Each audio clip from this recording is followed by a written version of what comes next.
അസ്സലാമലൈക്കും welcome back to my channel cooking my dreams. അപ്പോൾ എല്ലാവരും സുഖമായിട്ട് തന്നെ ഇരിക്കുന്നല്ലോ അല്ലേ? ഇന്ന് കുക്കിംഗ് ഒന്നുമല്ല, മറിച്ച് മീഷോയിൽ നിന്ന് നമുക്ക് കിച്ചണിന് യൂസ്ഫുൾ ആയിട്ടുള്ള കുറച്ച് ഐറ്റംസ് പർച്ചേസ് ചെയ്തതിൻ്റെ വീഡിയോ ആണ് ഞാൻ നിങ്ങളായിട്ട് ഷെയർ ചെയ്യുന്നത്. എന്നത്തെയും പോലെ അൺബോക്സിങ് അമ്രുവിൻ്റെ ജോലിയാണ് കേട്ടോ.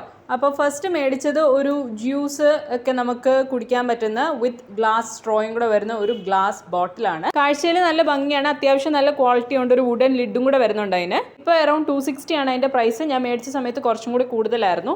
പിന്നെ ഞാൻ മേടിച്ചത് നമ്മുടെ ക്ലിംഗ് റാപ്പ് ഇല്ലേ, അതാണ് കുറച്ച് അത്യാവശ്യമായിട്ട് തോന്നിയ ഒരു സാധനമായിരുന്നു കേട്ടോ. നമ്മളിപ്പം ഐസ്ക്രീംസ് ഒക്കെ സെറ്റ് ചെയ്യുന്ന സമയത്താണേലും അതുപോലെ തന്നെ നമുക്കൊന്ന് അടച്ച് വൃത്തിയായിട്ട് കാര്യങ്ങൾ സൂക്ഷിക്കേണ്ട സമയത്താണെങ്കിലും ക്ലിംഗ് റാപ്പ് നല്ല യൂസ്ഫുൾ ആണ്. വലിയ റേറ്റ് വരുന്നില്ല, അറൗണ്ട് 95 വരുന്നുള്ളൂ. മാത്രമല്ല നമുക്ക് ഡിസ്പോസ് ചെയ്യാനും എളുപ്പമുണ്ട്. പിന്നെ മേടിച്ചത് ലോങ് ഹാൻഡിലുള്ള സ്പൂണാണ്. നമുക്ക് ചില സാധനങ്ങളൊക്കെ ഇളക്കി എടുക്കുന്ന സമയത്ത് ലോങ് ഹാൻഡിൽ സ്പൂണാണ് കുറച്ചും കൂടെ നല്ലത്. പിന്നെ കബാബൊക്കെ ചെയ്യാൻ പറ്റുന്ന സ്ക്യൂവേഴ്സ് ആയിരുന്നു മേടിച്ചത്. രണ്ടിനും ഏകദേശം 100-110 റുപ്പീസേ ഉള്ളൂ. പിന്നെ മേടിച്ചത് നല്ല ബ്യൂട്ടിഫുൾ ആയിട്ടുള്ള ഗ്ലാസ്, അറൗണ്ട് 150 ആയിരുന്നു ഈ ഗ്ലാസിന്റെ റേറ്റ്. എല്ലാ പ്രോഡക്റ്റിന്റെയും കോഡ് ഞാൻ സ്ക്രീനിൽ തന്നെ മെൻഷൻ ചെയ്തിട്ടുണ്ട്. അപ്പോൾ അത്രേ ഉള്ളൂ. താങ്ക്